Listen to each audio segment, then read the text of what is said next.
How about we animate that? Hi, and welcome to How About We Animate That, the series where I attempt to animate anything and everything through the power of stop motion. I'm David Pagano, and on today's show, we're going to be animating this. So this is a little IKEA nightlight. It's a ghost that lights up. You can't really see it too well here in the studio because there are lights on, but maybe that, there you go, he lights up blue. I believe the product name for this, and forgive me because my Swedish is a little rusty, but I think it is pronounced SPÖKA? Anyway, I found this when I was cleaning out a closet, and here at Paganomation, I'm always trying to find new and interesting ways to light my stop motion sets.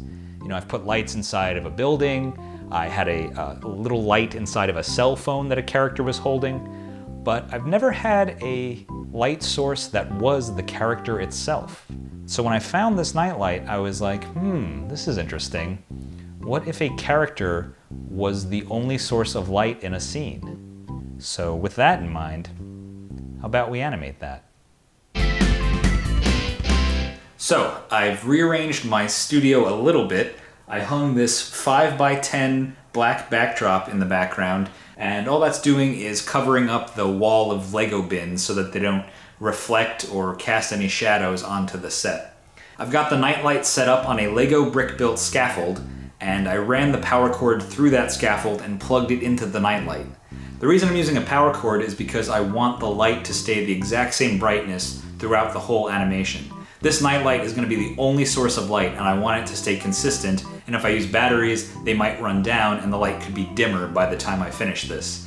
Now, longtime Paganomation viewers might notice that I'm wearing a bright yellow shirt, which is unusual for me. Typically when I'm animating, I'm wearing something dark, like a gray or a black shirt, and the reason for that is that I don't want anything on the set to pick up and reflect the color of my clothing. In this case, the only thing that's going to cast light in the final animation is that nightlight. So there's very little chance that it's going to reflect a shirt like this, especially when I turn out these soft boxes that are allowing you to see me right now. Speaking of these soft boxes, I've got them plugged into a switch next to my computer so that I can turn them on and off very easily. Now what I'm going to do is actually take 2 photos for each frame of this animation. One photo will be the final animation, which will just have this nightlight as the only source of light. The other will have these soft boxes turned on, so that you can kind of see the scaffold and some other stuff in the background, maybe the power cord, maybe some reflections of my shirt, I'm not sure, but it'll give you a little bit more context for what's going on around this character in the final animation. In terms of the animation of this little ghost, I think I'm going to have it start off screen and then kind of come on screen and float around a little bit. And again, I've got it rigged up on this Lego scaffold that's just all 2x8 bricks. I got the power cord coming out the back here. I'm also going to use some extra bricks to kind of change the height of this scaffold as I go, making it a little bit higher or lower to get a nice ghostly kind of groove going. Already just taking some test shots, I can see this is gonna show up, so I'm covering the power cord with some black electrical tape just to help it blend in a bit more. And I'm gonna stick a little bit of blue tack under this nightlight to keep it in place. So you can't tell right now, but this is actually a super close-up of the ghost nightlight. I think I'm gonna have the ghost just go straight into the camera at the end of the animation, and so I'm setting my points for where I need it to start and end. About 19 frames in, and as is often the case when I'm in the middle of animating, I had an idea for what to do with this character. I'm gonna try to have it turn around kind of here and then come back towards camera.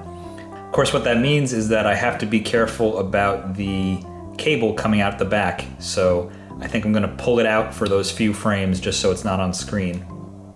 Can't turn my brain off even in the middle of an animation, and I realized that this ghost couldn't really move side to side at an angle. It was staying very flat, so I built this little thing out of some Technic pins and bricks with holes in them, and that's going to allow the ghost to kind of tilt from side to side as it comes towards the camera.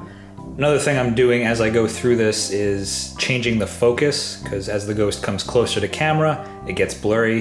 It doesn't have to be super sharp because it is a ghost, but I'm trying to just keep the eyes and I don't know if that's a nose or a mouth.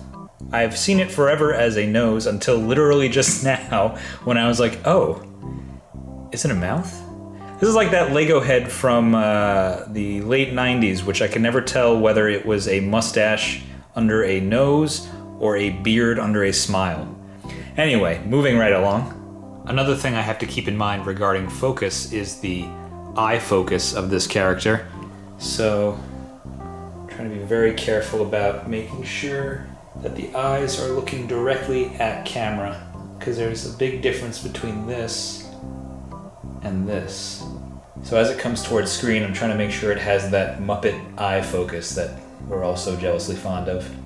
Coming up to the end of the animation now, I had the character kind of just settle mid-frame for a bit. I wanted like a nice moment where you really acknowledge the face of the ghost, and now it's anticipating and it's gonna come right at the camera. It's here, Ray. It's looking at me. So for the final frame of animation, I wanted the face to totally blur out, but I wanted to keep the color of the ghost. So what I've done is I just kind of turned it slightly to a part of the ghost that does not have a face, and completely turned the focus ring in the opposite direction to really fuzz everything out. So about 90 minutes later, the ghost has reached the camera, and I've got two different sequences that we're gonna check out right now.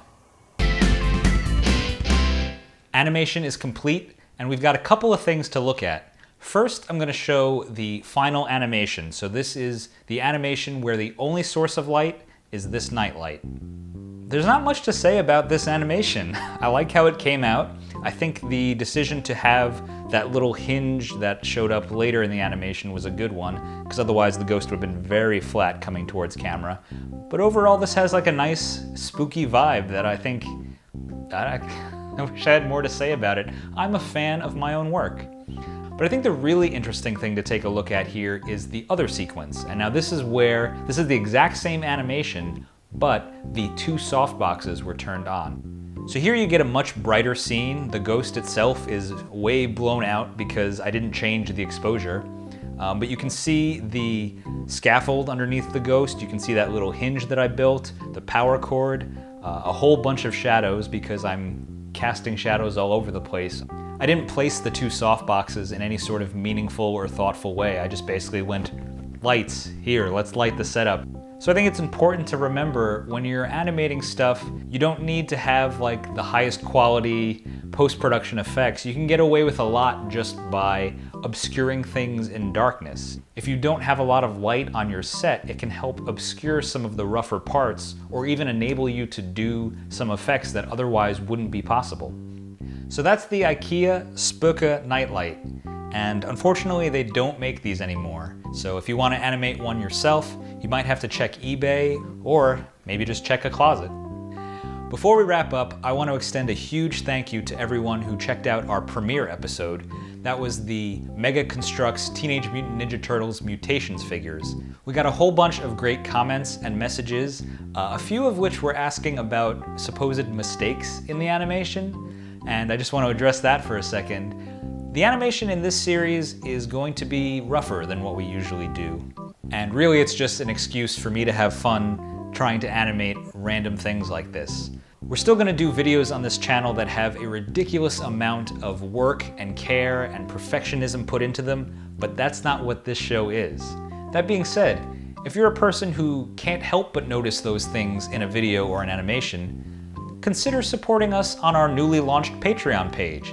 There's a reward tier made just for you called Early Achiever. We give patrons at that level early access to our videos before they're released on YouTube. So if you're good at catching those kinds of things, consider supporting us over at patreon.com/Paganomation. Thanks again to everyone for your support, and we'll see you next time for another How About We Animate That?